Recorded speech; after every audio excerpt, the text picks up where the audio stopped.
Hello friends, कैसे आप सब। जैसा कि आपने हमारे थंबनेल पर देखा है फ्रेंड, हम आपके लिए लेकर आए महिला एवं बाल अपराध के पार्ट 2। ठीक है फ्रेंड्स, पार्ट 1 हमने आपको कल पढ़ा दिया था विधि के प्रकार के बारे में। ठीक है, विधि के प्रकार, विधि की परिभाषा वगैरह सब कुछ हमने आपको समझा दिया था फ्रेंड्स। आज हम लेकर आए हैं बच्चों से संबंधित आईपीसी की धाराएँ और बच्चों से संबंधित कानून। ठीक है फ्रेंड्स, ठीक है। तो फ्रेंड्स, काफ़ी अच्छे होने वाला वीडियो को जल्दी से जल्दी लाइक करिए, वीडियो को शेयर करिए अपने दोस्तों के साथ और यूट्यूब चैनल किरण ऑनलाइन स्टडी को सब्सक्राइब करिए, साथ में घंटी का बटन दबाइए। ठीक है फ्रेंड्स, अब की बार राजस्थान कांस्टेबल भर्ती परीक्षा पार। ठीक है फ्रेंड्स, तो आगे बढ़ते हैं हम, आपका समय ज़्यादा व्यस्त न करते हुए आगे बढ़ते हैं वीडियो की ओर।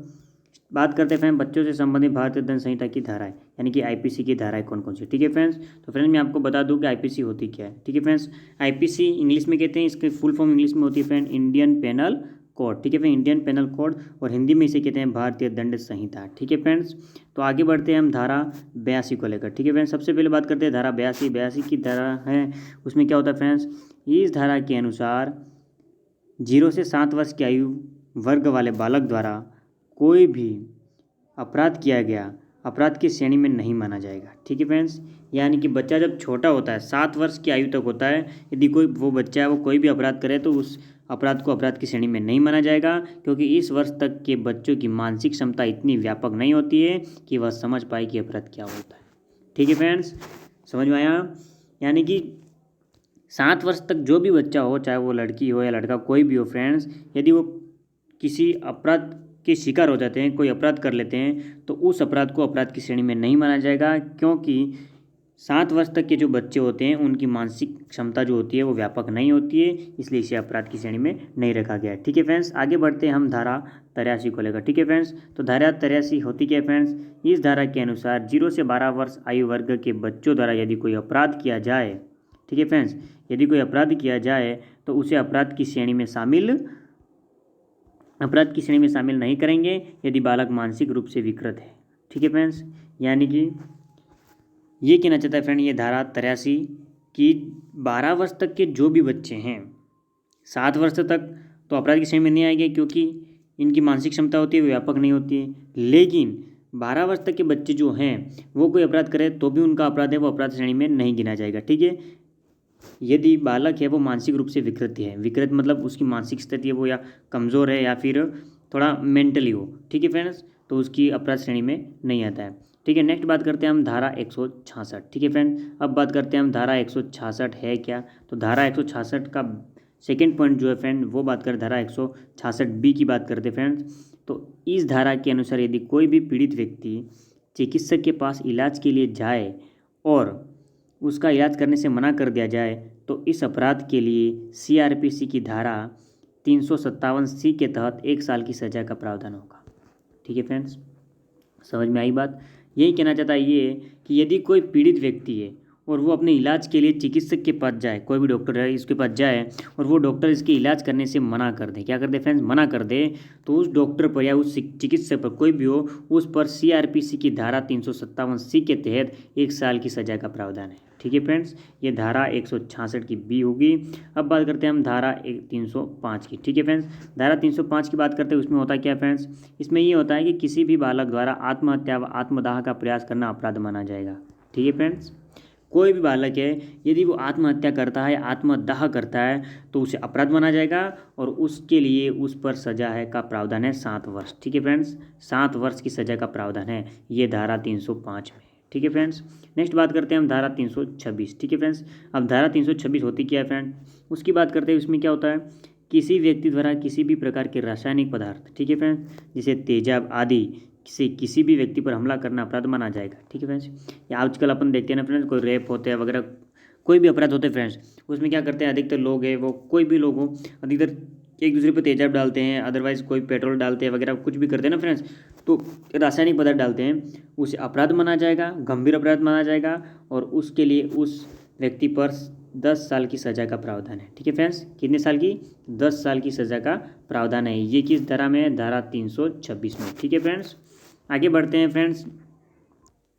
तो फ्रेंड्स मैं आपको बता दूं कि वीडियो काफ़ी लंबा होने वाला है पर काफ़ी आपके लिए रोचक भी होने वाला है। आपको समझना चाहिए, आपको जानना चाहिए कि क्या नहीं वास्तव में क्या होता है। ठीक है फ्रेंड्स, बच्चों के बारे में रिलेटेड है ज़्यादा तो फ्रेंड्स वीडियो काफ़ी लंबा होने वाला है, लेकिन आपके लिए बहुत अच्छा होने वाला फ्रेंड, वीडियो को जल्दी से जल्दी शेयर कर दीजिए, ठीक है फ्रेंड, वीडियो को लाइक भी कर देना। धारा 326A की जब बात करते हैं फ्रेंड्स, धारा 326A की, तो उसमें होता क्या है फ्रेंड्स, इस धारा के अंतर्गत कोई भी व्यक्ति यदि जानबूझकर तेजाब या किसी अन्य रासायनिक पदार्थ से हमला करता है तो कानून संशोधन अधिनियम 2005 के अनुसार आजीवन कारावास का प्रावधान है, ठीक है फ्रेंड्स। यानी कि कोई भी व्यक्ति है यदि जानबूझकर, वो जानता है कि तेजाब से ये कंडीशन होती है या किसी का शरीर जलता है, कुछ भी होता है, ये जानबूझकर यदि कोई गलती करे, तेजाब जैसी कोई भी चीज़ रासायनिक पदार्थ उसका से हमला करे, तो कानून संशोधन अधिनियम 2005 के अनुसार आजीवन कारावास का प्रावधान है उस व्यक्ति पर, ठीक है फ्रेंड्स। ये कौन सी धारा, 326A, ठीक है फ्रेंड्स। अब हम बात करते हैं धारा 326B की, ठीक है। धारा 326B क्या है, 26B क्या है फ्रेंड्स, यदि किसी व्यक्ति द्वारा तेजाब इत्यादि से हमला करने का प्रयास किया जाए तो न्यूनतम वर्ष 5 वर्ष और अधिकतम वर्ष 7 वर्ष की सजा का प्रावधान है, ठीक है फ्रेंड्स। धारा 326B के अंतर्गत यदि कोई व्यक्ति है तेजाब से हमला करने का प्रयास करे तो उसको कम से कम सज़ा 5 साल की तथा अधिकतम सज़ा 7 साल की होती है, ठीक है फ्रेंड्स। नेक्स्ट बात करते हैं हम धारा 369 की, ठीक है फ्रेंड्स। धारा 369 है क्या फ्रेंड्स, तो इस धारा के अंतर्गत किसी भी व्यक्ति द्वारा किसी शिशु का अपहरण करना इस उद्देश्य किया गया हो कि शिशु का कोई भी शारीरिक अंग चुरा जाए तो यह अपराध होगा, ठीक है फ्रेंड्स। यानी कि आपको बता दूं फ्रेंड्स, यदि कोई व्यक्ति है किसी शिशु का अपहरण करता है, ठीक है, और इसका उद्देश्य है कि किसी जो शिशु है उसका शारीरिक अंग चुरा लिया जाए, ठीक है फ्रेंड्स, तो उस व्यक्ति पर 5 वर्ष की सज़ा का प्रावधान है, ठीक है फ्रेंड्स। कितने वर्ष की, 5 वर्ष की सज़ा का प्रावधान है, ठीक है। नेक्स्ट बात करते हैं फ्रेंड, बच्चों के लिए ऑनलाइन पोर्टल कौन कौन से हैं, ठीक है फ्रेंड। बच्चों के लिए ऑनलाइन पोर्टल कौन कौन से हैं इसकी बात करते हैं। सबसे पहला जो पोर्टल है फ्रेंड, खोया पाया ऑनलाइन पोर्टल, ठीक है फ्रेंड्स, खोया पाया ऑनलाइन पोर्टल। अब इस पोर्टल में होता क्या है फ्रेंड्स, खोया पाया ऑनलाइन पोर्टल में होता क्या है, तो बात करते हैं अपन 2 जून 2015 से महिला एवं बाल विकास मंत्रालय द्वारा शुरू किया गया ये पोर्टल। ये पोर्टल कब शुरू किया गया है, 2 जून 2015 से महिला एवं बाल विकास मंत्रालय द्वारा, ठीक है फ्रेंड्स। इस ऑनलाइन पोर्टल पर यदि किसी बच्चे का अपहरण हुआ हो तो उसे संबंधित शिकायत दर्ज करवाई जाती है, ठीक है फ्रेंड्स। किसी का भी कोई बच्चा हो, उसका अपहरण हुआ हो तो इसकी शिकायत खोया पाया ऑनलाइन पोर्टल पर की जाती है, ठीक है फ्रेंड्स। यदि किसी बालक का पहले से अपहरण किया गया हो उसकी सूचना भी यही प्राप्त होती है, ठीक है फ्रेंड्स। यदि किसी बच्चे का अपहरण वो पहले से कर दिया गया हो तो उसकी सूचना कहाँ मिलती है, खोया पाया पोर्टल पर, ठीक है फ्रेंड्स, यहीं पे मिलेगी। नेक्स्ट बात करते हैं दूसरा ऐप है फ्रेंड्स, स्वयं ऐप, ठीक है फ्रेंड्स। स्वयं ऐप की बात करते हैं, इसमें क्या होता है कि ये ऐप है वो 12 जनवरी 2017 से महिला एवं बाल विकास मंत्रालय द्वारा शुरू किया गया, ठीक है फ्रेंड्स। खोया पाया ऐप भी जो पोर्टल है वो भी महिला एवं बाल विकास मंत्रालय द्वारा किया गया है, जबकि स्वयं ऐप है वो भी महिला एवं बाल विकास द्वारा शुरू किया गया है। इसमें क्या होता है फ्रेंड्स, इसमें बच्चों से संबंधित की सभी योजनाओं का विवरण होता है, ठीक है फ्रेंड्स। बच्चों से संबंधित कोई भी योजना उसका विवरण स्वयं ऐप में होता है। नेक्स्ट बात करते हैं फ्रेंड्स, विद्या लक्ष्मी पोर्टल, ठीक है फ्रेंड्स। विद्या लक्ष्मी पोर्टल होता है क्या फ्रेंड्स, इसकी बात करते हैं तो इसमें होता है क्या फ्रेंड्स, यह एक ऐसा प्लेटफॉर्म है जिसके माध्यम से छात्र विभिन्न बैंकों और संस्थानों द्वारा किए जाने वाले शिक्षा ऋण और सरकारी छात्रवृत्ति के बारे में एक साथ जानकारी प्राप्त कर सकते हैं, ठीक है फ्रेंड्स। कोई भी स्टूडेंट है, कोई भी व्यक्ति है, यदि वो सरकारी छात्रवृत्ति और शिक्षा से जो भी संस्थाएं ऋण दे रही है और बैंक दे रहे हैं उन सभी के बारे में जानकारी प्राप्त कर सकता है, किस पोर्टल द्वारा, विद्या लक्ष्मी पोर्टल द्वारा, ठीक है फ्रेंड्स।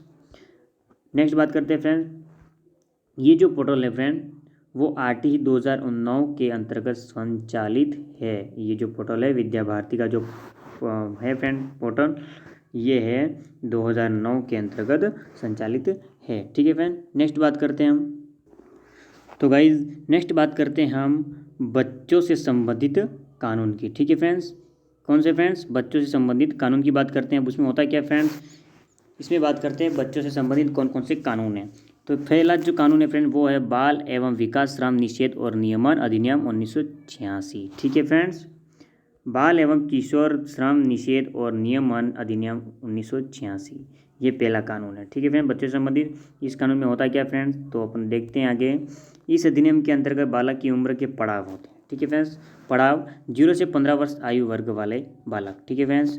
ये जो अधिनियम है 1986, इसमें 0 से 15 वर्ष के जो बालक होते हैं वो आते हैं, ठीक है फ्रेंड्स। इसमें होता है क्या फ्रेंड, 15 से 18 वर्ष के जो बालक होते हैं फ्रेंड्स वो किशोर अवस्था में गिने जाते हैं, ठीक है फ्रेंड्स। तो 18 वर्ष से अधिक जो होते हैं वो वयस्क में आते हैं। नेक्स्ट बात करते हैं कि इस अधिनियम की धारा 3 के तहत 14 वर्ष तक की आयु वाले वर्ग के बालक से किसी भी प्रकार का 10, ठीक है फ्रेंड, एवं गैर खतरनाक कार्य करना संज्ञेय अपराध है। ठीक है फ्रेंड्स, ये जो अधिनियम है 1986 के अंतर्गत 14 वर्ष तक के धारा 3 के तहत 14 वर्ष की आयु के वर्ग के बालक से किसी भी प्रकार का 10 एवं गैर खतरनाक कार्य करना संज्ञेय माना गया है, संज्ञेय अपराध है। ठीक है फ्रेंड्स, इस श्रम मंत्रालय में केंद्रीय औद्योगिक संबंध तंत्र CIRM इस अधिनियम को लागू करने के लिए जिम्मेदार है। ठीक है फ्रेंड्स, ये अधिनियम किसने लागू किया? CIRM ने। ठीक है फ्रेंड्स, नेक्स्ट बात करते हैं बाल एवं किशोर श्रम निषेध और नियमन संशोधन अधिनियम 2016। ठीक है फ्रेंड्स, ये नियम कब बना था? 1986 में, लेकिन इस नियम में संशोधन कब हुआ फ्रेंड? 2016 में। ठीक है, तो उसमें संशोधन हुआ, उसमें क्या हुआ था? इसमें तो बात करते हैं फ्रेंड्स, इस अधिनियम में बच्चों को 2 श्रेणी में बनाई गई थी। ठीक है फ्रेंड्स, इस अधिनियम में बच्चों की कौन सी श्रेणी? 2 श्रेणी बनाई गई थी। ठीक है फ्रेंड्स, इसमें हुआ था क्या था? 14 साल से कम उम्र के बच्चों के लिए परिवार से जुड़े व्यवसाय को छोड़कर विभिन्न क्षेत्रों में काम करने पर पूर्ण रोक का प्रावधान किया गया। यह संगठित और असंगठित क्षेत्र दोनों पर लागू होता है। ठीक है फ्रेंड्स, यानी कि 14 वर्ष से जो कम उम्र के जो बच्चे हैं वो परिवार से जुड़े व्यवसाय को छोड़कर अगर कहीं और क्षेत्र में काम करने पर पूर्ण रोक का प्रावधान किया गया उन पर, और संगठित और असंगठित क्षेत्र दोनों पर ये लागू किया गया है। ठीक है फ्रेंड, नेक्स्ट बात करते हैं कि ऐसे किशोर जिन्होंने 14 वर्ष की आयु पूरी कर ली हो तथा 18 वर्ष की आयु पूरी न की हो, उन्हें खतरनाक माने जाने वाले उद्योगों को छोड़कर दूसरे कारोबार में कुछ शर्तों के साथ काम करने की छूट मिल जाएगी। ठीक है फ्रेंड्स, ये भी इस अधिनियम बाल एवं किशोर श्रम निषेध नियमन संशोधन अधिनियम 2016 के अंतर्गत दिया गया है। ठीक है फ्रेंड्स, नेक्स्ट बात करते हैं हम अधिनियम में सजा का प्रावधान क्या है फ्रेंड्स। ठीक है, इसमें सजा का प्रावधान क्या है? तो सजा का प्रावधान की बात करते हैं फ्रेंड्स, इसमें क्या होता है? तो यदि कोई व्यक्ति इस अधिनियम के प्रावधानों का उल्लंघन करे तो न्यूनतम ₹20,000 और अधिकतम ₹50,000 का जुर्माना। ठीक है फ्रेंड्स, इसका यदि कोई उल्लंघन करे तो न्यूनतम 20,000 और अधिकतम 50,000 का जुर्माना है तथा न्यूनतम 6 माह और अधिकतम 2 वर्ष का सजा का भी प्रावधान है। ठीक है फ्रेंड्स, न्यूनतम तो 6 माह और अधिकतम 2 वर्ष की सजा का प्रावधान है। ठीक है, अपराध की पुनरावृत्ति हो तो न्यूनतम सजा 1 वर्ष तथा अधिकतम सजा 3 वर्ष। यानी कि फ्रेंड, यदि एक बार तो ये सजा के हकदार बन चुके हैं, लेकिन एक बार फिर ये अदरवाइज दूसरी बार फिर ये अपराध करें, ऐसा ही अपराध करें, तो उनकी पुनरावृत्ति होने पर न्यूनतम सज़ा जो है उनके लिए वो होगी 1 वर्ष और अधिकतम सज़ा होगी वो 3 वर्ष की होगी। ठीक है फ्रेंड्स, तो आगे बढ़ते हैं फ्रेंड्स। नोट में फ्रेंड, यदि अभिभावक और माता पिता द्वारा बाध्य किया जाए तो वे दोषी होंगे। ठीक है फ्रेंड्स, यदि काम करने के लिए बाध्य किया जाए बच्चों को अभिभावकों द्वारा तो वह दोषी माने जाएंगे। अभिभावक को पहली बार माफ़ कर दिया जाता है, परंतु दूसरी बार उन पर जुर्माना लगा। कितना फ्रेंड? 10,000 का जुर्माना लगेगा। ठीक है फ्रेंड्स, नेक्स्ट बात करते हैं सरकार को यह अधिकार है, नोट में फ्रेंड्स, कि सरकार को यह अधिकार है कि वह नियम बनाकर 14 से 18 वर्ष के बच्चों के लिए कार्य करने की अवधि या कार्य करने के प्रकार का निर्धारण कर सकती है। ठीक है फ्रेंड्स, नेक्स्ट जब हम बात करते हैं फ्रेंड्स अपराध में न शामिल की गई श्रेणियाँ। ठीक है फ्रेंड्स, तो अपराध में कौन कौन सी श्रेणियाँ शामिल नहीं की गई है उनकी बात करते हैं हम।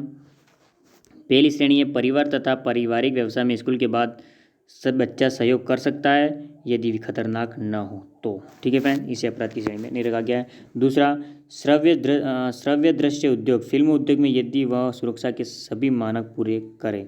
ठीक है फ्रेंड। तीसरा, खेल गतिविधियों में भाग लेना, और नोट्स में फ्रेंड्स सर्कस गतिविधियों पर पूरी तरह पाबंदी है। ठीक है फ्रेंड्स, सर्कस में पूरी तरह पाबंदी लगा रखी। इनमें छूट दे रखी कि परिवार तथा पारिवारिक व्यवसाय में स्कूल के बाद बच्चा सहयोग करना चाहे तो वह कर सकता है जबकि व्यवसाय खतरनाक ना हो। श्रव्य दृश्य उद्योग यानी कि फिल्म उद्योग में यदि वह सुरक्षा के सभी मानक पूरी करे तो वह कर सकता है। दूसरा, खेल गतिविधियों में भाग लेना चाहे तो वह ले सकता है, लेकिन सर्कस पर पूर्णतया पाबंदी लगा दी है। ठीक है फ्रेंड्स, सर्कस पर पूर्णतया पाबंदी लगा रखी है।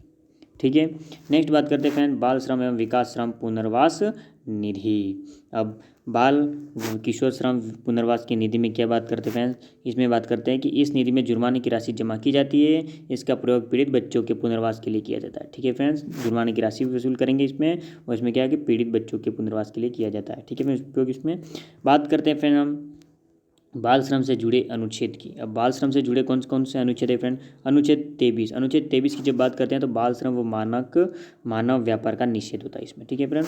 बाल श्रम व मानव व्यापार का निषेध होता है अनुच्छेद 23 में। अनुच्छेद 24 की जब बात करें तो खतरनाक गतिविधियों में 14 वर्ष से कम बच्चों की नियुक्ति निषेध है, ठीक है फ्रेंड। कोई भी खतरनाक जो गतिविधियाँ होती है उसमें 14 वर्ष से कम वर्ष के जो बच्चे होते हैं उन्हें निषिद्ध माना गया है, ठीक है फ्रेंड। नेक्स्ट जब बात करते हैं अनुच्छेद 34। अनुच्छेद 34 में क्या है फ्रेंड्स कि बालकों के विकास की नैतिक जिम्मेदारी सरकार की होगी, ठीक है फ्रेंड्स। अनुच्छेद 34 में बालकों के विकास की नैतिक जिम्मेदारी सरकार की होगी। अनुच्छेद 21 के ए की जब बात करते हैं फ्रेंड तो इसमें क्या होता है कि 6 से 14 वर्ष बच्चों को निःशुल्क शिक्षा का अधिकार है वो गवर्नमेंट करवाती है, ठीक है फ्रेंड्स। नेक्स्ट बात करते हैं बाल श्रम रोकने के लिए चलाए गए अभियान। अब बाल श्रम को रोकने के लिए चलाए गए अभियान की बात करते हैं। कौन सा अभियान है फ्रेंड्स? पहला अभियान है बाल कौशल योजना, ठीक है फ्रेंड, बाल कौशल योजना। दूसरा है मजदूरी से शिक्षा की ओर अभियान, मजदूरी से शिक्षा की ओर अभियान, ठीक है फ्रेंड। नेक्स्ट जब हम बात करते हैं उसमें क्या, हाँ, तो तीसरी जो योजना है फ्रेंड वो है बचपन योजना, ठीक है फ्रेंड। बचपन योजना में होता है क्या फ्रेंड? तो बचपन योजना में यही होता है कि यह योजना भीख मांगने वाले बच्चों के पुनर्वास के लिए है, ठीक है फ्रेंड्स।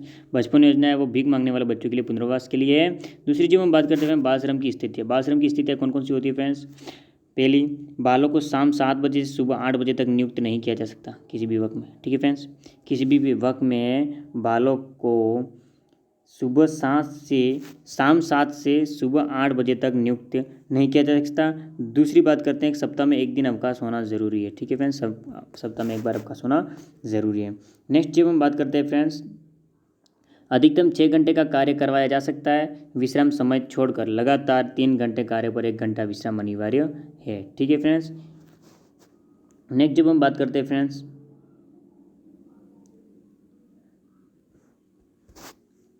तीसरी जो बात करते हैं फ्रेंड्स किशोर न्याय यानी कि बच्चों की देखरेख एवं संरक्षण अधिनियम 2015 उसकी बात करते हैं। किशोर न्याय की फ्रेंड्स उसमें होता क्या है कि सर्वप्रथम किशोर न्याय अधिनियम 1986 में अस्तित्व में आया था, जिसे देश भर में सन 2000 में लागू किया गया। 2006, 2011, 2015 में इसमें संशोधन किए गए, ठीक है फ्रेंड्स। ये जो 2015 का जो न्याय है किशोर न्याय उसमें 2006, 2011, 2015 में संशोधन किए गए हैं। संशोधन किए हुए इसमें क्या हुआ फ्रेंड्स, तो ये अधिनियम है वो 1 दिसंबर 2015 को लागू किया गया था। इस कानून में 152 धाराएं हैं जबकि 10 अध्याय हैं, ठीक है फ्रेंड्स। किशोर न्याय जो है वो 1 दिसंबर 2015 को लागू किया गया और इसमें 152 धाराएं हैं जबकि 10 अध्याय हैं, ठीक है फ्रेंड्स। नेक्स्ट हम जब बात करते हैं कि 2016 में इसकी नियमावली बनाई गई थी, ठीक है फ्रेंड्स, नियम बनाए गए थे इसमें। तो पहला जो था फ्रेंड्स उद्देश्य 2015 में संशोधन के पीछे कई कारण थे, जिनमें प्रमुख रूप से संस्थाओं में बच्चों के साथ बढ़ती घटनाएं, अपर्याप्त सुविधाएं, देखरेख व पुनर्वास की गुणवत्ता, अधिक संख्या में मामलों को लंबित रहना, दत्तक ग्रहण में विलंब तथा 16 से 18 साल के बच्चों द्वारा किए जाने वाले जघन्य अपराधों में वृद्धि थी, ठीक है फ्रेंड्स। जब नेक्स्ट बात करते हैं हम, ये कानून 2 तरह के बच्चों के सर्वोत्तम हित के लिए काम करता है फ्रेंड्स। पहला है कि देखभाल एवं संरक्षण वाले बच्चे, ऐसे बच्चे जिनके पास रहने के लिए कोई घर जगह माता पिता संरक्षक नहीं है या जिनके साथ संरक्षक माता पिता द्वारा दुर्व्यवहार, शोषण, मारपीट, उपेक्षा या किसी तरह की हिंसा की जाती है, ठीक है फ्रेंड्स। जब दूसरी बात करते हैं तो दूसरे में ये आते हैं फ्रेंड्स कि कानून से संघर्षरत बच्चे, ऐसे बच्चे जिन्होंने कोई कानूनी अपराध किया हो, ठीक है फ्रेंड्स। इसमें क्या है कि बच्चों के लिए हेल्पलाइन नंबर दे रखे हैं फ्रेंड्स। बच्चों के लिए हेल्पलाइन नंबर है 1098, ठीक है फ्रेंड्स। 1098 जो बच्चों के लिए हेल्पलाइन नंबर है बहुत बच्चों के लिए मददगार है, ठीक है फ्रेंड्स। नेक्स्ट बात करते हैं किशोर न्याय बच्चों की देखरेख एवं संरक्षण अधिनियम 2018। अब 2018 के अंतर्गत क्या होता है फ्रेंड्स, यह एक्ट अनाथ, ठीक है फ्रेंड्स, ये एक्ट अनाथ, छोड़ दिए गए और सरेंडर किए गए बच्चों, माता पिता ने जिनसे अपना कानूनी अधिकार छोड़ दिया है कि घरेलू और इंटर कंट्री एडॉप्शन की व्यापक प्रक्रिया का प्रावधान करता है, ठीक है फ्रेंड्स। ये जो किशोर न्याय बच्चों की देखरेख एवं संरक्षण जो है फ्रेंड वो अधिनियम 2018 की बात करें तो ये एक्ट है वो अनाथ, छोड़ दिए गए और सरेंडर किए गए बच्चों यानी कि माता पिता ने जिनसे अपना कानूनी अधिकार छोड़ दिया है कि घरेलू और इंटर कंट्री एडॉप्शंस की व्यापक प्रक्रिया का प्रावधान करता है, ठीक है फ्रेंड। नेक्स्ट जब हम बात करते हैं तो फ्रेंड बता दूं आपको एडॉप्शन क्या होता है। एडॉप्शन यानी कि फ्रेंड कानून ने एक नियम लागू किया था गोद लेने की प्रक्रिया। ठीक है फ्रेंड, एडॉप्शन यानी कि अर्थात गोद लेना एक कानूनी प्रक्रिया है जिसमें कोई बच्चा अपने दत्तक यानी कि एडॉप्टिव माता पिता का कानूनी बच्चा बन जाता है और इस प्रकार अपने जैविक माता पिता से स्थायी रूप से अलग हो जाता है। यानी कि कोई भी बच्चा यदि गोद लेना चाहे वो कानूनी कार्रवाई करते हैं तो उसे एडॉप्शन में रखा गया है। ठीक है फ्रेंड्स, 6 अगस्त 2018 को किशोर न्याय बच्चों की देखरेख एवं संरक्षण जो अधिनियम है फ्रेंड्स संशोधन बिल 2018 लोकसभा में पेश किया गया था। ठीक है फ्रेंड्स, इसमें हुआ क्या था कि ये बिल एडॉप्शन की प्रक्रिया में तेजी लाने के लिए डिस्ट्रिक्ट मजिस्ट्रेट को एडॉप्शन के आदेश देने की शक्ति प्रदान करता है। ठीक है फ्रेंड, ये जो बिल है वो एडॉप्शन की प्रक्रिया में तेजी लाने के लिए डिस्ट्रिक्ट यानी कि जिला मजिस्ट्रेट जिला कलेक्टर को एडॉप्शन के आदेश देने की शक्ति प्रदान करता है। गौरतलब है कि किशोर न्याय अधिनियम वर्ष 2000 में लागू किया गया था जिसे 2006, 2011 व 2015 में संशोधित किया गया। ठीक है फ्रेंड, 2000 में लागू किया गया किसान न्याय अधिनियम और इसमें संशोधन 2006, 2011 और 2015 में किया गया था। ठीक है फ्रेंड्स, नेक्स्ट बात करते हैं हम बाल विवाह निषेध अधिनियम 2006। ठीक है फ्रेंड, बाल विवाह निषेध अधिनियम 2006 में क्या है कि 10 जनवरी 2007 को मंजूरी मिली थी बाल विवाह निषेध अधिनियम को, जबकि इसका उद्देश्य है कि भारत में बढ़ते बाल विवाह को रोका जाए। ठीक है फ्रेंड्स, भारत में बढ़ते बाल विवाह को रोकना ही इसका उद्देश्य है बाल विवाह निषेध अधिनियम 2006 का। ठीक है फ्रेंड्स, इस अधिनियम में होता क्या है फ्रेंड्स, तो ये अधिनियम है वो 1 नवंबर 2007 से लागू हुआ तथा इस अधिनियम के अंतर्गत विवाह से पहले पुरुष की आयु 21 वर्ष तथा लड़की की आयु 18 वर्ष होना आवश्यक है एवं इनका उल्लंघन करने पर 2 वर्ष की सजा तथा 1 लाख रुपए का जुर्माना लगेगा। ठीक है फ्रेंड्स, तो बाल विवाह निषेध है, इसके लिए पुरुष की आयु 21 वर्ष तथा लड़की की आयु है वो 18 वर्ष निर्धारित है, जबकि यदि इसका उल्लंघन किया जाए तो 2 वर्ष की सजा और 1 लाख रुपये का जुर्माना लगेगा। ठीक है फ्रेंड्स, नोट, यदि कोई व्यक्ति बाल विवाह की सूचना देता है तो उसे इनाम दिया जाता है। फ्रेंड्स, ये तो कंपलसरी है फ्रेंड्स, नोट में दे रखा है कि यदि कोई व्यक्ति है वो बाल विवाह की सूचना देता है तो उसे इनाम दिया जाता है कानून व्यवस्था के आधार पर यानी कि गवर्नमेंट की अनुसार। ठीक है फ्रेंड्स, तो नेक्स्ट बात करते हैं फ्रेंड, बाल विवाह में उपस्थित होना भी एक दंडनीय अपराध है, सजा 2 वर्ष एवं 1 लाख का जुर्माना। वहीं फ्रेंड्स जो बाल विवाह कर रहे थे ना, जो उनके पेरेंट्स पे लागू होता है जो कर रहे थे उन पे, तो यही नियम जो उपस्थित होता है बाल विवाह में उस पर भी लागू है, दंड माना जाएगा। ये नियम दंड मानता है इनको, इनकी उपस्थिति को, सजा 2 वर्ष और 1 लाख का जुर्माना। ठीक है फ्रेंड्स, जब बाल विवाह निषेध अधिनियम 2006 को लागू किया गया तब शारदा एक्ट यानी कि बाल विवाह अवरोधक अधिनियम 1929, ठीक है फ्रेंड, बाल विवाह अवरोधक अधिनियम 1929 जिसका दूसरा नाम शारदा एक्ट फ्रेंड, तो 28 सितंबर 1929 को आया। ठीक है, कि निरस्त कर दिया गया। ठीक है फ्रेंड्स, जब बाल विवाह निषेध अधिनियम 2006 को लागू किया गया तो शारदा एक्ट को निरस्त कर दिया गया। ठीक है फ्रेंड्स, जब बाल विवाह जो है अधिनियम 2006 लागू हुआ तो शारदा एक्ट को नष्ट कर दिया गया था, निरस्त कर दिया था। ठीक है फ्रेंड्स, शारदा एक्ट क्या था, बाल विवाह अवरोधक अधिनियम 1929 जो कि कब आया था, 28 सितंबर 1929 को। ठीक है फ्रेंड्स, नोट में फ्रेंड्स कि शारदा एक्ट को बाल विवाह अवरोधक अधिनियम भी कहते हैं। सही बात है, शारदा एक्ट को बाल विवाह अवरोधक अधिनियम कहते हैं, मैंने पहले बता दिया आपको। यह 28 सितंबर 1929 को आया और 1 अप्रैल 1930 को लागू हुआ था। ठीक है फ्रेंड्स, ये इंपॉर्टेंट है, याद रखना, आता है एग्जाम में, कांस्टेबल के एग्जाम में ही आता है फ्रेंड्स। ठीक है, अब बात करते हैं हम नेक्स्ट पोक्सो एक्ट 2012। ठीक है फ्रेंड्स, पोक्सो एक्ट 2012 की बात करते हैं। इसमें होता है क्या friends, protection of children from sexual offence act. POCSO act क्या है फ्रेंड, नाम से स्पष्ट है, प्रोटेक्शन सुरक्षा children from sexual offence act. ठीक है फ्रेंड्स, लैंगिक जो अपराध होते हैं उस पर सुरक्षा होती है। ठीक है फ्रेंड्स, पोक्सो एक्ट 2012 के अंतर्गत। नेक्स्ट बात करते हैं फ्रेंड्स, तो पोक्सो एक्ट में होता क्या है फ्रेंड्स, उसकी बात करते हैं। पोक्सो एक्ट में यौन अपराधों से बच्चों की सुरक्षा अधिनियम 2012। ठीक है मैम, पोक्सो एक्ट यही है, यौन अपराधों से बच्चों की सुरक्षा अधिनियम 2012। ठीक है फ्रेंड्स, इसमें होता क्या है कि 1 जून 2012 को यह अधिनियम पारित हुआ। यह अधिनियम कब पारित हुआ, 1 जून 2012 को, 14 नवंबर 2012 को ये लागू हुआ था। ठीक है मैम, पारित हुआ था 1 जून 2012 को, लागू हुआ था 14 नवंबर 2012 को। ठीक है फ्रेंड्स, नेक्स्ट बात करते हैं कि इस अधिनियम के अंतर्गत यानी कि पोक्सो एक्ट के अंतर्गत 18 वर्ष से कम आयु के बच्चे को बालक के रूप में परिभाषित किया गया है। ठीक है, 18 वर्ष से कम की जो आयु होती है, आयु के जो बालक हैं उनको बालक के रूप में परिभाषित किया गया पोक्सो एक्ट में। ठीक है फ्रेंड्स, उद्देश्य क्या था कि बच्चों को यौन अपराध जैसे यौन उत्पीड़न, यौन दुर्व्यवहार, अश्लील चित्रण आदि से बालकों को सुरक्षा प्रदान करना। ठीक है, पोक्सो एक्ट का यही उद्देश्य फ्रेंड, यह आएगा 100% आएगा। ठीक है, आप लिख के ले लो, लिख के ले लो। उद्देश्य पॉक्सो एक्ट का उद्देश्य क्या है फ्रेंड कि बच्चों को यौन अपराधों जैसे यौन उत्पीड़न, यौन दुर्व्यवहार, अश्लील चित्रण आदि से बालकों को सुरक्षा प्रदान करना। ठीक है फ्रेंड। नोट में फ्रेंड, यदि कोई व्यक्ति ये जानता है कि किसी बच्चे का यौन शोषण हुआ है और वह उसकी सूचना निकटवर्ती थाने में ना दे तो उसे 6 माह के कारावास तक दंडित किया जाएगा। ठीक है फ्रेंड, यानी कि बहुत सख्त, यानी कि पॉक्सो एक्ट है वो बहुत सख्त है फ्रेंड। यदि किसी को पता है कि नहीं इस बच्चे के साथ यौन शोषण हुआ है, तो यदि वो यौन शोषण हुआ ये समझता है, जानता है और अपने निकटवर्ती थाने में उसकी सूचना नहीं देता है तो उस पर 6 माह के कारावास से उसे दंडित किया जाएगा। ठीक है फ्रेंड, उसे दंडित किया जाएगा। ठीक है, नेक्स्ट बात करते हैं अपराध की श्रेणी। अब अपराध की श्रेणी कौन कौन सी है फ्रेंड, तो इसकी जब बात कर लेते हैं। अब अपराध की श्रेणी की बात करते हैं फ्रेंड, इसमें पहला आता है लैंगिक हमला। ठीक है फ्रेंड, लैंगिक हमला धारा 7। ठीक है, लैंगिक हमला धारा 7 इसकी बात करते हैं फ्रेंड। इसमें होता क्या है, यदि किसी व्यक्ति द्वारा किसी भी प्रकार का शारीरिक यौन उत्पीड़न के उद्देश्य से किसी भी बालक के साथ दुष्कर्म का प्रयास करना, या जब कोई व्यक्ति लैंगिक आशय से किसी बालक के निजी अंगों को स्पर्श करता है अथवा बालक से स्वयं के अथवा किसी अन्य व्यक्ति के निजी अंगों को स्पर्श करने के लिए कहता है अथवा ऐसा करने का दबाव बनाता है तो यह लैंगिक हमला होता है। ठीक है फ्रेंड्स, हालांकि आप सबको डिटेल में बताने की ज़रूरत तो नहीं है, आप सब समझदार हो, सब समझते हो फ्रेंड्स। ठीक है, तो ये होता है लैंगिक हमला धारा 7। ठीक है फ्रेंड, नेक्स्ट बात करते हैं लैंगिक हमला में सज़ा का जो धारा है वो 8 में दी जाती है। धारा 8 में सज़ा दी जाती है। लैंगिक हमले में सज़ा न्यूनतम 3 वर्ष की सज़ा होती है और अधिकतम 5 वर्ष की, प्लस साथ में जुर्माना भी दिया जाता है। ठीक है फ्रेंड्स, 3 वर्ष की सज़ा प्लस 5 वर्ष की, प्लस साथ में क्या दिया जाएगा, जुर्माना। ठीक है फ्रेंड्स, अब बात करते हैं गुरुतर लैंगिक हमला। अब गुरुतर लैंगिक हमला क्या है फ्रेंड्स, जब यह कृत्य किसी लोक सेवक या सरकारी विभाग के कर्मचारी द्वारा, चिकित्सा विभाग के अधिकारी द्वारा या किसी भी सरकारी कर्मचारी द्वारा किया जाता है तो यह गुरुतर लैंगिक हमला कहलाता है। ठीक है फ्रेंड्स, सब ध्यान से सुन लेना फ्रेंड्स।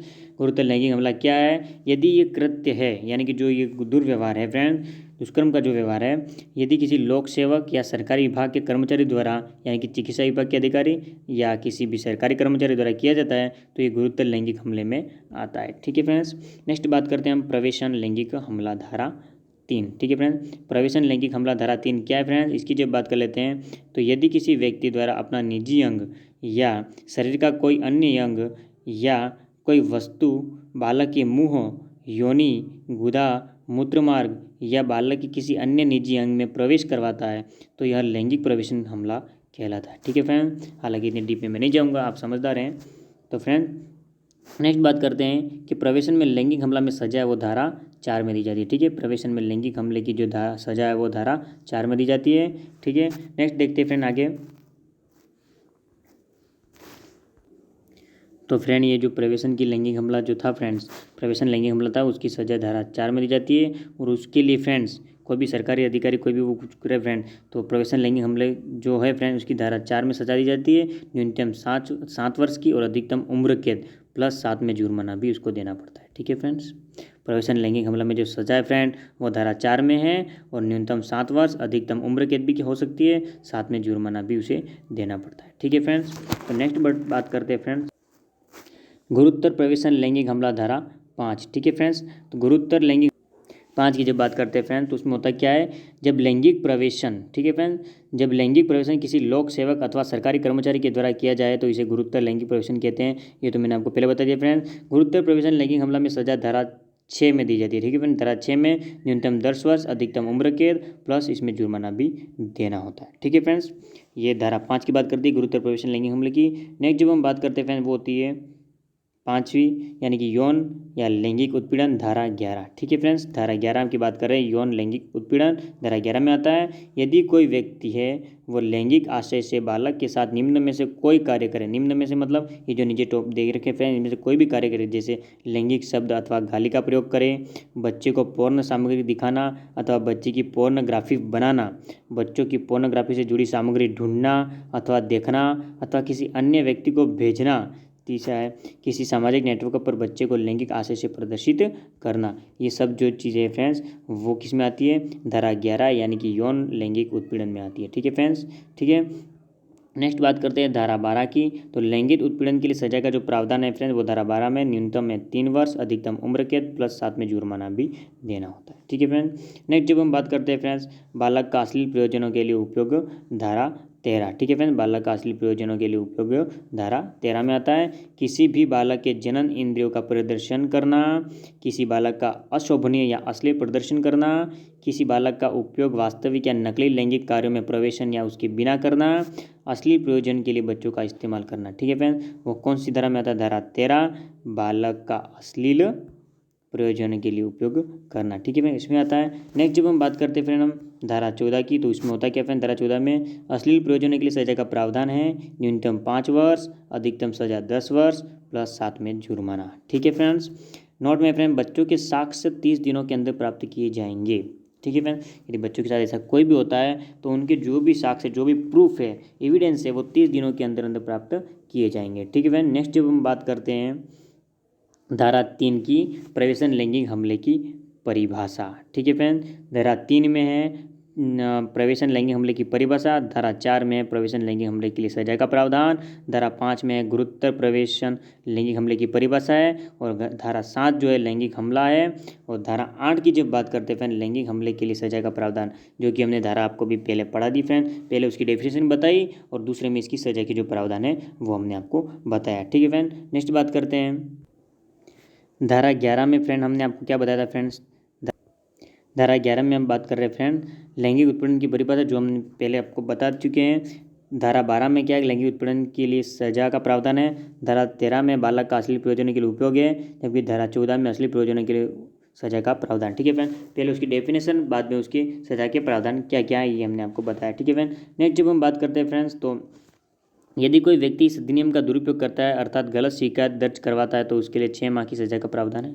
ठीक है फ्रेंड्स, यदि किसी को किसी चीज़ की जानकारी नहीं हो और वो जानबूझकर ऐसा करता है, इसका दुरुपयोग करता है, इस अधिनियम का गलत शिकायत दर्ज करवाता है, तो उसके लिए 6 वर्ष की सजा का प्रावधान है। ठीक है फ्रेंड, 6 वर्ष नहीं 6 माह। ठीक है फ्रेंड, सॉरी, 6 माह की सजा का प्रावधान है। जब दूसरी बात करते हैं फ्रेंड हम नोट में, अपराध की रिपोर्ट स्थानीय पुलिस स्टेशन में विशेष किशोर पुलिस इकाई में दर्ज करवाई जाएगी। ठीक है फ्रेंड्स, स्थानीय पुलिस स्टेशन में ही विशेष किशोर पुलिस इकाई में दर्ज करवाई जाएगी। रिपोर्ट प्राप्त होने के बाद 24 घंटे में पुलिस इसकी सूचना विशेष न्यायालय में तथा बाल कल्याण समिति को देगी। ठीक है फ्रेंड्स, नेक्स्ट जब बात करते हैं फ्रेंड, उसके बाद पुलिस संरक्षण की भूमिका अदा करती है। बच्चे को तत्काल अस्पताल ले जाया जाता है या बच्चे के लिए आवास की व्यवस्था की जाती है। बालक की संपूर्ण देखभाल और सुरक्षा की जिम्मेदारी पुलिस की होगी। ठीक है फ्रेंड्स, ठीक है। नेक्स्ट जब बात करते हैं हम, उसमें क्या होता है फ्रेंड्स, तो नोट, इस अधिनियम के अंतर्गत विशेष न्यायालय बनाने का प्रावधान है। इन विशेष न्यायालयों की स्थापना राज्य सरकार तथा उच्च न्यायालय की सिफारिशों से होती है। ठीक है फ्रेंड्स, उनकी सिफारिशों से होती है। नेक्स्ट जब हम बात करते हैं फ्रेंड्स, तो होता क्या इसमें, तो वर्तमान में प्रत्येक जिले में सेशन न्यायालय को विशेष न्यायालय घोषित किया गया। ठीक है, वर्तमान में किसी भी जिले में, यानी कि प्रत्येक जिले में सेशन न्यायालय को विशेष न्यायालय घोषित किया गया है। ठीक है फ्रेंड, न्यायालय सुनवाई को 1 वर्ष में पूरा करेगा। न्यायालय जो है वो सुनवाई को एक वर्ष में पूरा करेगा तथा सुनवाई पूर्ण रूप से एक गोपनीय तथा बंद कमरे में होगी। ठीक है फ्रेंड, गोपनीय तथा बंद कमरे में होगी। सुनवाई में बच्चे के साथ अभिभावक या अन्य कोई विश्वास पात्र हो सकता है। ठीक है, ये जो सुनवाई होगी उनकी, उसमें सिर्फ बच्चे के साथ उसके अभिभावक, और यदि अभिभावक के साथ कोई आना चाहे तो उनके विश्वास पात्र ही व्यक्ति आ सकता है। ठीक है फ्रेंड्स, नेक्स्ट जब हम बात करते हैं हम, उसमें क्या होता है फ्रेंड्स कि मीडिया, ठीक है फ्रेंड्स, क्या होता है, मीडिया द्वारा बच्चे की पहचान घोषित करने पर रोक लगा दी जाती है। ठीक है फ्रेंड, मीडिया द्वारा घोषित जो करते हैं ना बच्चे की पहचान, उस पर रोक लगा दी जाती है। विशेष न्यायालय की अनुमति लेकर मीडिया बच्चे से संपर्क बना सकती है। मीडिया अगर प्रावधानों का उल्लंघन करे तो 6 माह की सजा का प्रावधान है। ठीक है फ्रेंड, यदि मीडिया विशेष न्यायालय की अनुमति के बिना ही बच्चे से संपर्क बनाना चाहे और उससे कोई भी जानकारी प्राप्त करना चाहे तो मीडिया पर 6 माह की सजा का प्रावधान है। ठीक है फ्रेंड्स, ठीक है। अगर, ठीक है फ्रेंड, बात करते हैं हम, अगर अपराध किसी बच्चे के द्वारा किया गया हो तो उसकी सुनवाई किशोर न्याय अधिनियम 2000 के अंतर्गत की जाएगी। ठीक है फ्रेंड, यदि ये जो अपराध है वो किसी बच्चे द्वारा किए गए हो तो उसकी सुनवाई वो किशोर न्याय अधिनियम 2000 के अंतर्गत की जाएगी। ठीक है फ्रेंड, नेक्स्ट जब हम नेक्स्ट बात करते हैं फ्रेंड, राष्ट्रीय बाल अधिकार संरक्षण आयोग तथा राज्य बाल अधिकार संरक्षण आयोग इस अधिनियम की निगरानी रखेंगे तथा प्रावधानों को क्रियान्वित करेंगे। ठीक है फ्रेंड, नोट है, इस अधिनियम के अंतर्गत अश्लील चलचित्रों तथा चित्रों का संग्रहण भी अपराध माना गया है। ठीक है फ्रेंड, यदि यह अपराध बच्चों के निकट संबंधी ने या किसी ऐसे व्यक्ति ने जिस पर बच्चा विश्वास करता हो या किसी सरकारी अफसर ने या चिकित्सक ने किया है तो वे भी अपराधी की श्रेणी में आएंगे। ठीक है फ्रेंड, ये 100% अपराधी में आएंगे। ठीक है फ्रेंड, नेक्स्ट जब हम बात करते हैं नोट में है फ्रेंड्स कि मानसिक रूप से अस्वस्थ बालकों के साथ होने वाले अपराध को इसी श्रेणी में रखा गया है, यानी कि जो मेंटल हेल्थ से पीड़ित हैं जो बच्चे, उनके साथ यदि ऐसा अपराध होता है तो भी इसी श्रेणी में रखा गया है। ठीक है फ्रेंड, न्याय की प्रक्रिया बच्चे के अनुकूल होनी चाहिए। बच्चा जो कहे मतलब बच्चे के अनुकूल ही होनी चाहिए, बच्चे के प्रतिकूल में कोई भी प्रक्रिया नहीं होगी न्याय की। ठीक है फ्रेंड्स, राज्य सरकार द्वारा इस अधिनियम के संरक्षण हेतु एक विशेष लोक अभियोक्ता की नियुक्ति करती है। ठीक है फ्रेंड्स, राज्य सरकार है वो इस अधिनियम के संरक्षण हेतु एक विशेष लोक अभियोक्ता की नियुक्ति करती है। ठीक है फ्रेंड, नेक्स्ट जब बात करते हैं हम बच्चे को प्राप्त अधिकार। अब बच्चे को कौन कौन से अधिकार प्राप्त है, ठीक है फ्रेंड, उनकी जब हम बात करते हैं तो बच्चे को अधिकार प्राप्त है। पहला है वो न्यायिक कार्रवाई के दौरान बालक की भावना या मर्यादा को ठेस पहुंचने वाला कोई भी प्रश्न नहीं पूछा जा सकता। ठीक है फ्रेंड, यदि बच्चे से पुलिस या कोई भी व्यक्ति है वो सवाल करे तो बच्चे की मर्यादा को ठेस पहुंचे ऐसे कोई भी प्रश्न नहीं पूछ सकते हैं। क्षतिपूर्ति प्राप्ति करने का अधिकार है। ठीक है फ्रेंड, सहज या मैत्रीपूर्ण वातावरण प्राप्त करने का अधिकार है। ठीक है फ्रेंड, नेक्स्ट कार्रवाई बंद कमरे में करवाने का अधिकार है। यदि एक बालक अन्य बालक के साथ लैंगिक अपराधों का दोषी है तो न्यायिक कार्रवाई किशोर न्यायिक बोर्ड के द्वारा की जाएगी। ठीक है फ्रेंड्स, नेक्स्ट बात करते हैं यदि बालक दोषी पाया जाए तो उसके खिलाफ निम्न आदेश पारित किए जा सकते हैं। निम्न आदेश मतलब नीचे जो आदेश है फ्रेंड, कौन कौन से आदेश हैं उनकी भी बात हम कर लेते हैं फ्रेंड्स। जो आदेश है फ्रेंड, पहला है समझाइश या उचित सलाह देना, दूसरा अच्छे आचरण की सलाह देना, तीसरा समूह वार्ता में भाग लेने की सलाह देना, चौथा न्याय संगत सेवा करने का आदेश देना, सुधार गृह में भेजना। ठीक है फ्रेंड, अधिकतर सुधार गृह में भेजते हैं। ठीक है फ्रेंड, नेक्स्ट जब हम बात करते हैं फ्रेंड एक और है इनमें सशर्त रिहाई का आदेश। ठीक है फ्रेंड, सशर्त रिहाई का आदेश भी इसमें है। इसके बाद बात करते हैं फ्रेंड हम ये बच्चों को प्राप्त अधिकार में आता है फ्रेंड्स। नेक्स्ट बात करते हैं फ्रेंड हम अधिनियम में उल्लेखित संस्थाएं और उनके दायित्व। ठीक है फ्रेंड, इस अधिनियम में उल्लेखित संस्थाएं और उनके दायित्व कौन कौन से हैं। पहला जो संस्था है वो है बाल कल्याण संस्था। ठीक है फ्रेंड, बाल कल्याण संस्था जो है इसके क्या दायित्व होते हैं उसकी बात करते हैं। सूचना प्राप्त होते ही बालक का संज्ञान लेना, सूचना प्राप्त होते ही बालक की उस स्थिति का जायजा लेना, ये बाल कल्याण संस्थान का दायित्व है फ्रेंड। अनाथ परित्यक्त तथा अभ्यपित बालक की संपूर्ण कार्रवाई तथा जांच के बाद मुक्त करने की घोषणा करना भी इसका ही दायित्व है। ठीक है फ्रेंड, नेक्स्ट बात करते हैं बालक को समस्त कानूनी सेवाओं को उपलब्ध करवाया। ठीक है फ्रेंड, बालक को समस्त कानूनी सेवाओं का उपलब्ध करवाना भी इसी का उत्तरदायित्व है। नेक्स्ट जब बात करते हैं फ्रेंड केंद्र व राज्य सरकार। ठीक है फ्रेंड, केंद्र व राज्य सरकार का क्या दायित्व है। ठीक है फ्रेंड, तो विशेष न्यायालयों की स्थापना करवाना, दूसरा अधिनियम की कमियों को दूर करना, तीसरा अधिनियम के प्रति जागरूकता फैलाना, चौथा अधिनियम के बारे में प्रशिक्षण देना। ठीक है फ्रेंड, ये राज्य सरकार और केंद्र सरकार के दायित्व हैं। नेक्स्ट जब हम बात करते हैं फ्रेंड्स न्यायालय की। ठीक है फ्रेंड, न्यायालय की जब बात करते हैं न्यायालय के कौन से उत्तरदायित्व हैं, अधिकार है फ्रेंड, तो कार्रवाई को 1 साल में पूरा करें, न्यायिक प्रक्रिया के दौरान मैत्रीपूर्ण वातावरण उपलब्ध करवाना, बच्चों की मर्यादा को व्यवस्थित रखने का कर्तव्य और पीड़ित के अधिकारों का संरक्षण करना। ठीक है फ्रेंड, पीड़ित के अधिकारों को संरक्षित करना, त्वरित न्याय प्रक्रिया संपन्न करना। ठीक है फ्रेंड, हाल ही पोक्सो एक्ट में किए गए संशोधन। ठीक है फ्रेंड, हाल ही में पोक्सो एक्ट में किए गए संशोधन की जब हम बात करते हैं फ्रेंड कि पोक्सो एक्ट में कौन कौन से संशोधन किए गए हैं तो उनकी बात करते हैं फ्रेंड्स, तो वो है कि 12 वर्ष से कम उम्र की बच्ची के साथ बलात्कार की सज़ा फांसी की गई है। ठीक है फ्रेंड, यदि कोई भी बच्ची है वो 12 साल से कम उम्र की है उसके साथ बलात्कार किया जाए तो दोषी को सज़ा फांसी की दी जाती है। ठीक है फ्रेंड, दोषी को फांसी की सज़ा दी जाती है। 12 वर्ष से अधिक तथा 16 वर्ष से कम उम्र की लड़की के साथ बलात्कार करने पर 20 वर्ष का कारावास तथा उम्र कैद या फांसी की सज़ा दी जाती है। ठीक है फ्रेंड, 12 वर्ष से कम उम्र की बच्ची के साथ बलात्कार हो तो उसे जो अपराधी है उसके लिए फांसी की सज़ा है, जबकि 12 से अधिक या 16 से कम उम्र की लड़की के साथ बलात्कार होता है तो दोषी को 20 वर्ष का कारावास या उम्र कैद भी मिल सकती है तथा फांसी भी हो सकती है। ठीक है फ्रेंड, तो फ्रेंड्स उम्मीद करता हूँ मैं क्या करता हूँ फ्रेंड, उम्मीद करता हूँ आप सबसे कि वीडियो भले लंबा हुआ हो लेकिन आपने थोड़ा इंटरेस्ट लिया होगा कि नहीं हमें उसकी जानकारी होनी चाहिए फ्रेंड। और मैं आपको गारंटी देता हूँ फ्रेंड 100% क्या फ्रेंड 100% आपके क्वेश्चन टकराएंगे राजस्थान भर्ती कांस्टेबल परीक्षा में 100%। लिख के ले लो फ्रेंड, आप लिख के ले लो फ्रेंड। मैं उम्मीद करता हूँ वीडियो आपको काफ़ी पसंद आया होगा फ्रेंड। ठीक है, वीडियो आपको काफ़ी पसंद आया होगा फ्रेंड मैं उम्मीद करता हूँ वीडियो को लाइक करो, वीडियो को क्या करो फ्रेंड, लाइक करो, वीडियो को क्या करो फ्रेंड, वीडियो को शेयर करो। ठीक है फ्रेंड, वीडियो को अपने दोस्तों के साथ भी शेयर करो ताकि उनको भी पता चले, जो प्रिपरेशन कर रहे कॉम्पिटिशन एग्जाम की उनको भी पता चले। और हमारे यूट्यूब चैनल किरण ऑनलाइन स्टडी को फ्रेंड क्या करो, सब्सक्राइब करो। ठीक है फ्रेंड, सब्सक्राइब करो और साथ में क्या करो, बेल का बटन दबाओ। ठीक है फ्रेंड, साथ में बेल का बटन दबाओ। फ्रेंड मैं उम्मीद करता हूँ वीडियो काफ़ी अच्छा लगा फ्रेंड। और फ्रेंड घंटी का बटन दबाना ना भूलना, सब्सक्राइब चैनल को सब्सक्राइब करने के साथ साथ, ताकि जब भी हम कोई भी वीडियो डालें सबसे पहले नोटिफिकेशन आप तक पहुँचे और आप इस वीडियो को अच्छे से शांतिपूर्ण देखें। ठीक है friend, thank you for watching.